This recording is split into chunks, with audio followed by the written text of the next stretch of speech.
ઓ બેન ન્યા નથી બતાવવાનું, અહીંયા આપણું અહીંયા પાર્સલ છે, અહીંયા આપણે વજન ઉપર બેસીનું કપડું અહીંનું પાર્સલ છે, અહીંયા ખોલવાનું છે આપણે, અહીંયા બતાવો કસ્ટમર ને. ચાલો ચાલો નવી ડિઝાઇન આપણે બતાવી દઈએ.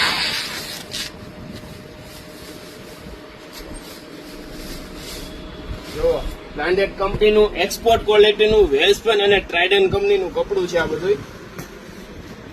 કપડું પણ એકદમ હેવી કોટન ને એકદમ નોર્મલ પેટર્નમાં વજન ઉપર તમને મળવાનું છે. એની બેડશીટ 1500, 1800, 2000 ની મળે છે. એ જ કપડું તમને હવે વજન ઉપર એકદમ નોર્મલ પેટર્નમાં જો જોરદાર પ્રિન્ટ છે, કાર્ટૂનમાં છે, ડિજિટલ પ્રિન્ટ. એક જ ટુકડો છે, જે પેલા આવશે એને જ આ મળશે, પછી ફોટો લઈને આવશો ને તો મળશે નહીં. તો ફટાફટ પહોંચી જાજો શિવશક્તિ હેન્ડલૂમમાં, કારણ કે આ વખતે જોરદાર પ્રિન્ટ રહેવાની છે બધી.